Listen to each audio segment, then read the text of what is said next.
चकवी के 3 प्रश्न। पहला, संसार में सबसे बड़ी शक्ति कौन सी है जो मृत्यु को भी हरा देती है? दूसरा, सबसे बड़ा दान क्या है? तीसरा, सबसे बड़ा धर्म क्या है? एक समय की बात है, एक गांव के बाहर भगवान शिव का मंदिर था। उसके सामने ही एक बरगद का विशाल पेड़ था। उस पेड़ पर एक चकवा और चकवी रहते थे। वे दोनों रोजाना भगवान शिव की पूजा पाठ करते और उनकी भक्ति में लीन रहते थे। एक दिन चकवी ने चकवा से पूछा, हे प्रिय, मेरे मन में कई दिनों से 3 प्रश्न उठ रहे हैं। आज मैं तुमसे इन तीनों प्रश्नों के उत्तर जानना चाहती हूँ। मेरा पहला प्रश्न है, इस संसार में सबसे बड़ी शक्ति कौन सी है जो मृत्यु को भी हरा दे? और मेरा दूसरा प्रश्न है, सबसे बड़ा दान क्या है? और मेरा तीसरा प्रश्न है, सबसे बड़ा धर्म क्या है?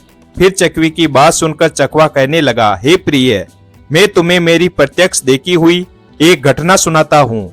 उस घटना को सुनने के बाद तुम्हें तुम्हारे तीनों प्रश्नों के जवाब मिल जाएंगे। एक रामपुर नाम का शहर था।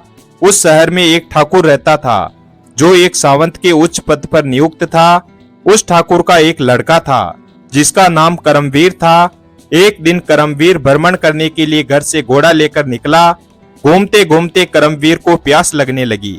थोड़ा आगे चलने पर उसे एक पानी की प्याऊ दिखाई दी। फिर उसने वहां जाकर पानी पिया और अपने घोड़े को भी पानी पिलाया और थोड़ी देर वहीं बैठकर विश्राम किया। विश्राम करते हुए करमवीर ने देखा कि वहां बहुत से यात्री आ रहे थे और जा रहे थे और पानी पीने के बाद बड़ा आशीर्वाद दे रहे थे। वे यात्री कह रहे थे, बहुत ही अच्छा काम कर रहा है ये पानी पिलाने वाला। पानी पिलाने वाले को भगवान हमेशा प्रसन्न रखे, यह आशीर्वाद राहगीर देते जा रहे थे। इस बात को करमवीर सुन रहा था। करमवीर सोचने लगा कि मैं एक प्याऊ खोलूंगा और वहां मैं हर राहगीर को पानी पिलाऊंगा। यह सोचकर करमवीर घर चला गया और अपने पिता सावंत से कहने लगा, पिताजी, मुझे किसी काम के लिए आपकी आवश्यकता है। तो ठाकुर कहने लगा, क्यों बेटे, क्या काम है? तब करमवीर ने कहा कि पिताजी, मैं पानी पिलाने के लिए प्याऊ खोलना चाहता हूँ। तो ठाकुर कहने लगा, हमारे घर में क्या कमी है, हम एक प्याऊ खुलवा देंगे और उस पर एक नौकर रख देंगे। तो वह करमवीर उस ठाकुर से कहने लगा, नहीं पिताजी, मैं अपने हाथों से पानी पिलाऊंगा। पिता पुत्र की बात मान लेता है और करमवीर के लिए पानी की प्याऊ की व्यवस्था करवा देता है। अब करमवीर एक ऐसे स्थान पर प्याऊ बना लेता है जहां 5-5 किलोमीटर तक कहीं पानी की व्यवस्था नहीं थी। वहां उस रास्ते पर जितने भी राहगीर आते पानी पीकर आगे बढ़ जाते। फिर एक दिन 4 यमदूत एक मनुष्य की आत्मा को लेकर करमवीर के पड़ोसी गांव से जा रहे थे। फिर यमदूतों ने देखा कि प्याऊ बनी हुई है तो वे चारों अपना भेष बदलकर उस प्याऊ पर पहुंचते हैं। वहां जाकर उन्होंने पानी पिया। पानी पीने के बाद चारों यमदूत उस आत्मा को लेकर चले जाते हैं। उसके बाद जब भी यमदूत उस सेक्टर में आते तो उस करमवीर की प्याऊ पर पानी पीकर जाते। फिर एक दिन करमवीर ने जब उन्हें देखा तो कहने लगा, भाई, तुम 4 दिन पहले आए थे, तुम अब कहां जा रहे हो और तुम कौन हो? तब वे चारों कहने लगे कि हम व्यापार करते हैं और इस रास्ते से 2-4 दिन में आते जाते रहते हैं। तब करमवीर उनकी बातों पर विश्वास कर लेता है और फिर करमवीर उन चारों का हर बार की तरह स्वागत करता है, मीठा और ठंडा पानी पिलाता है। धीरे धीरे समय बीतने लगा और जब भी वे यमदूत वहां आते तो करमवीर उन्हें पानी पिलाता। अब चारों यमदूत करमवीर के मित्र बन गए। इसके बाद जब भी वे चारों यमदूत उस मार्ग से आते तो करमवीर की प्याऊ पर जरूर आते और वहां बैठकर उससे बातें करते और फिर चले जाते। अब करमवीर के विवाह का समय आया तो करमवीर ने अपने उन चारों मित्रों को निमंत्रण दिया। फिर वे चारों यमदूत उसके विवाह में सम्मिलित हुए। विवाह होने के बाद करमवीर अपनी पत्नी को अपने घर ले आया। उसके बाद कुछ समय और निकला। फिर एक दिन यमराज उन यमदूतों से कहते हैं, कल ठीक 12 बजे तुम्हें एक करमवीर नामक व्यक्ति को लाना है। यमराज ने उन यमदूतों को 24 घंटे पहले ही बता दिया था। अब वे चारों सोचने लगे कि करमवीर तो हमारा मित्र है, हम उसे कैसे लाएंगे। फिर वे चारों यमदूत करमवीर की प्याऊ पर आते हैं जहां करमवीर पानी पिला रहा था। वहां जाकर वे चारों मनुष्य का रूप धारण करते हैं और करमवीर के पास आकर पानी पीते हैं और पानी पीने के बाद वे चारों रोने लग जाते हैं। तब कर्मवीर उन्हें रोता देखकर उनसे पूछता है, हे मित्रों, तुम क्यों रो रहे हो? मुझे बताओ, मैं इस क्षेत्र के ठाकुर का पुत्र हूँ। अगर तुम्हें किसी ने सताया है तो मैं उसे दंडित जरूर करूंगा। फिर उनमें से कोई जवाब नहीं देता है। चारों एक दूसरे को देखने लगते हैं। उनमें से छोटा वाला यमदूत सबसे ज्यादा रो रहा था। कर्मवीर उससे कहता है, मुझे बताओ कि तुम क्यों रो रहे हो? आखिर क्या हुआ है? फिर वह छोटा वाला यमदूत कहता है, मित्र, क्या बताऊं, हम चारों कोई मनुष्य नहीं हैं, हम चारों यमदूत हैं। हम जब भी इस क्षेत्र से किसी आत्मा को लेकर जाते थे तो तुम्हारी प्याऊ पर पानी पीने के लिए आ जाते थे और धीरे धीरे तुमसे हमारी मित्रता हो गई। यह सुनकर कर्मवीर भयभीत हो गया। फिर सबसे छोटा यमदूत कहने लगा, हे मित्र, आज ठीक 12 बजे तुम मृत्यु को प्राप्त हो जाओगे। हमारी मित्रता के मोह के कारण ही हमें रोना आ रहा है। यमराज ने हमें आज्ञा दी है कि मैं सर्प बनकर तुम्हारे सिर पर डसूंगा और यह जो 3 मेरे बड़े भाई हैं, यह तुम्हारे प्राणों को लेकर चले जाएंगे। फिर कर्मवीर कहने लगा, मित्र, जब मेरी मृत्यु का समय आ ही चुका है तो तुम्हारे रोने से क्या लाभ? इसमें भला तुम भी क्या कर सकते हो? मैं मृत्यु से नहीं डरता, मैं तुम्हारे साथ चलने के लिए तैयार हूँ। फिर चकवा कहता है, हे चकवी। तब वह चौथा यमदूत कहता है, हे मित्र, सबसे ज्यादा स्नेह तुमसे मैं ही करता हूँ, परंतु क्या करूँ, संयोगवश मुझे यह जिम्मेदारी मिली है कि मैं तुम्हें डसूंगा और तुम्हारी मृत्यु मेरे ही हाथों से होगी। फिर चकवा कहने लगा, हे चकवी। तब वह कर्मवीर कहने लगा कि ठीक है मित्र, कोई बात नहीं, जो यहाँ आया है उसे एक ना एक दिन तो जाना ही पड़ता है, मृत्यु को कोई नहीं टाल सकता। फिर वह छोटा यमदूत कहता है, देखो कर्मवीर, ठीक 12 बजे से 10 मिनट पहले हम चारों यमदूत तुम्हारे घर की सीढ़ियों पर बैठ जाएंगे और 10 मिनट बाद तुम्हें ले जाएंगे। इतना कहकर वे चारों यमदूत अदृश्य हो गए। अब कर्मवीर फिर थोड़ा सा घबराया और अपने घर को चल दिया। उसने रात को वह बात अपनी पत्नी से नहीं बताई और इंतजार करने लगा कि कब 12 बजेंगे। जब 12 बजने का समय नजदीक आया तो वह छोटा वाला यमदूत सर्प का रूप धारण कर लेता है और सीढ़ियों पर बैठ जाता है। फिर चकवा कहने लगता है, हे चकवी, इधर कर्मवीर मन में विचार कर रहा था कि मैं थोड़ी देर में मरने वाला हूँ और मेरी नई नवेली पत्नी है, तो क्यों ना थोड़ी देर मैं अपनी पत्नी से बातें कर लेता हूँ। और यह सोचकर वह ऊपर के कमरे में जाने लगता है। अब उसे ऊपर जाने के लिए सीढ़ियों से होकर जाना था जिन पर वह सर्प बैठा हुआ था। जब कर्मवीर ने सर्प को बैठे हुए देखा तो कर्मवीर उसे पहचान गया और उससे कहने लगा, हे मित्र, तुम मुझे डस लो, मैं कहीं नहीं जा रहा हूँ।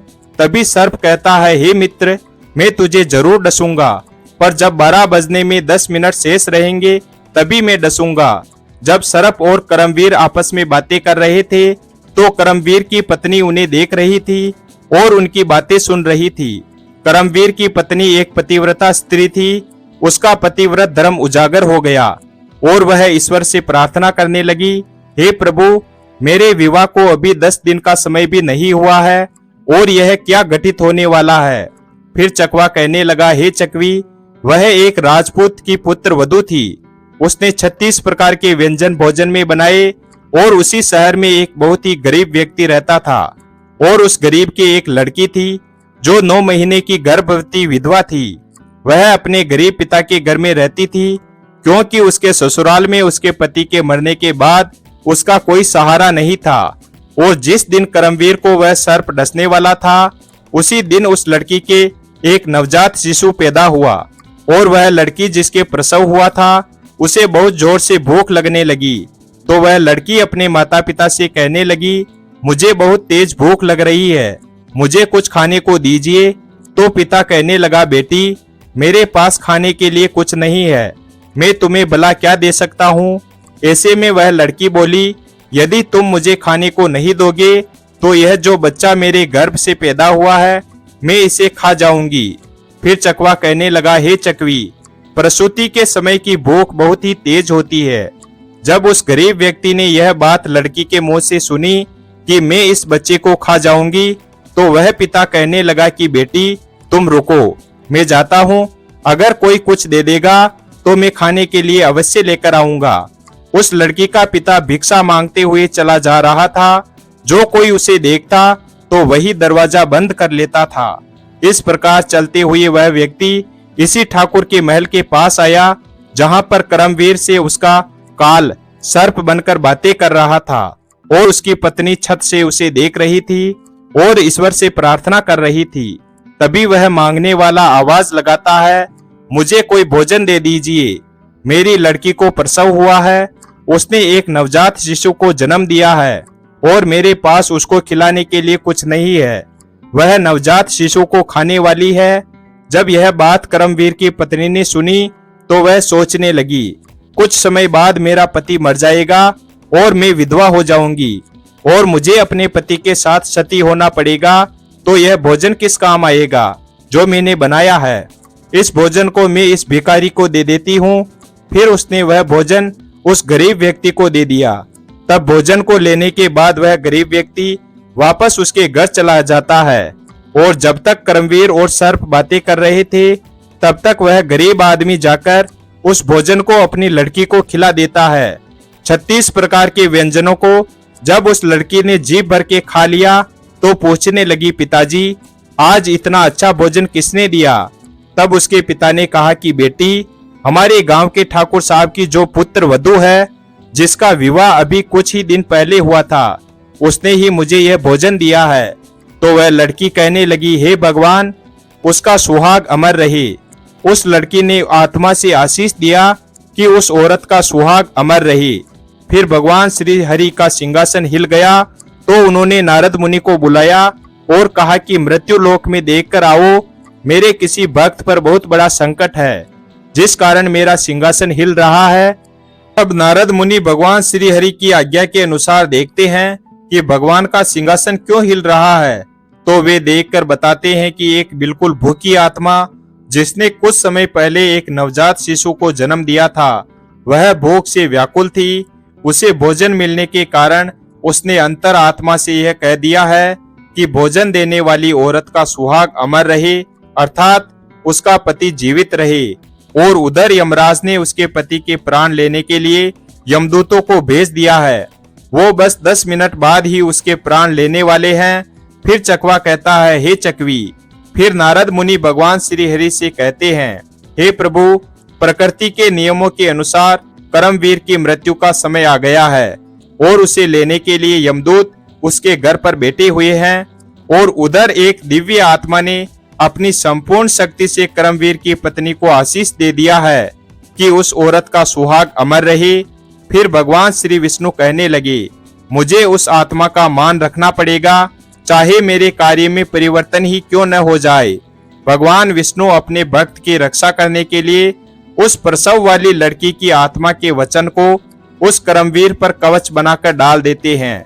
तब तक घड़ी में 12 बजने में 10 मिनट बाकी थे। तब वह करमवीर उस यमदूत से कहने लगा, हे मित्र, अब तुम मुझे डस लो और मैं तुम्हारे साथ चलने के लिए तैयार हूँ।